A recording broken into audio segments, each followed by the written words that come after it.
1. Video and audio synchronization. Okay, so here I recorded with two cameras at the same time. This is my main camera that has camera sound, and the orange is my webcam with a Pro Mic sound. You can use these waveforms to match the two clips in time, like here. This is called audio synchronization. Just drag the second camera upwards, select the two clips together with audio, right-click, auto-align clips, and make sure it's on waveform. Then it's automatically going to match it in time. This works in almost all cases. Afterwards, you can just delete the worst audio. 2. Audio buses. Here the yellow audio tracks are my voice, and the green audio tracks are Foley sounds. In Fairlight, you can level the volume of each track. Let's extend so that everything is visible. So with a slider, you can adjust the volume. Wouldn't it be nice if you can level the volume of all yellow tracks, for example, with one slider? Well, you can assign multiple tracks to a bus, and with this method that's possible. I'll show you how to add tracks to a bus in DaVinci Resolve. Go to Fairlight, Bus Format.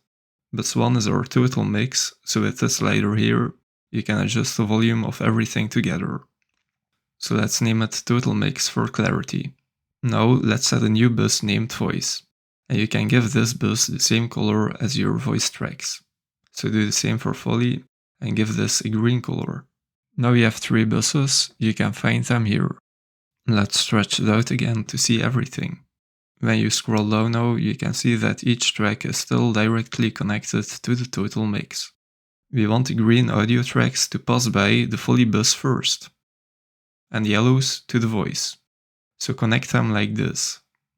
Now the green tracks are connected to the Foley bus and the yellow tracks to the voice bus. To make it complete, place the bus output of bus 2 and 3 on the total mix. Now if you adjust the slider, for example, the volume of the 2 voice tracks will change together. Same for the Foley bus slider. This method is a little bit of work, but for big projects it's definitely time winning. 3. Finding good music. Includes Uppbeat Publicity.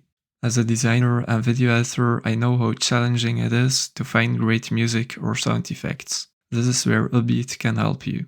This is a site that offers music, sound effects, but also motion graphics and LUTs. I will put a link to this platform in the video description so that you can explore their products. I'll guide you through the plans. Once you have an account, you get access to 3 free downloads, and this is topped up by 1 each month. Some items are premium, so not all items are included in this plan. With the Essentials plan, you already get unlimited access to all songs and sound effects.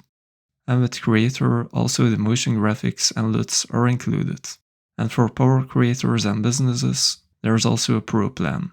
Each plan has an option of monthly or yearly payment. And since you can start for free, it's definitely worth making an account. 4. Audio compression instead of manual bypassing. This here is one of my tutorials, with a voiceover on this track. If we zoom in, let's play this clip here. Now choose a font that has enough thickness. The word now is a little bit louder than the other parts in the clips. If you want to adjust this, you can for example place a cut and bring the volume down. Let's listen. Now choose a font that has enough thickness. It sounds good, but if you want to do this for every clip, it's a lot of work.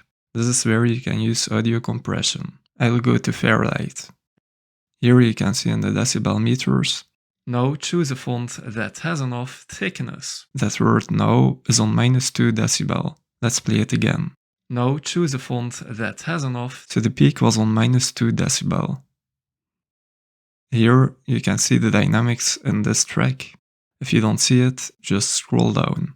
If we double click, we can see a menu where we can compress. So if you enable compressor, you see a blue line. And the only thing that we are going to adjust now is the threshold.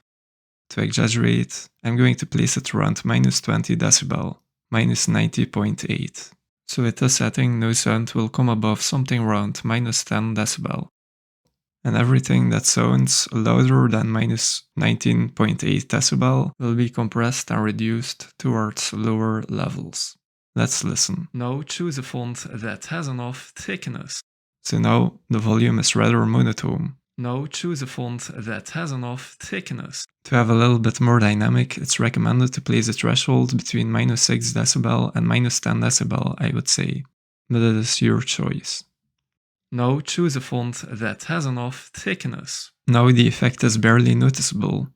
Eventually, you'll need to search a number that you're content with. Also, an extra important tip, if you change the ratio like this, your voice will become even more monotone. 5. Optimize voices with EQ. I'm going to give some tips to make your voice better with EQ. So this is my voice here. You can see here that you created a loop. So what I did was place a low cut. Almost every professional video editor does this to filter out the heavy sounds out of your voice. In most voices, the low cut needs to be around under 20 dB. What many people do as well is bring these frequencies upwards. So with equalizer, you can see here that you created a loop. And without equalizer, you can see here that you created a loop. You almost hear no difference. So it doesn't affect your voice a lot. But if you exaggerate, you will hear that it's going to sound like an old radio. You can see here that you created a loop. So the trick is to place a low cut on a point where you just don't hear the effect. For most voices, this is around 120 dB.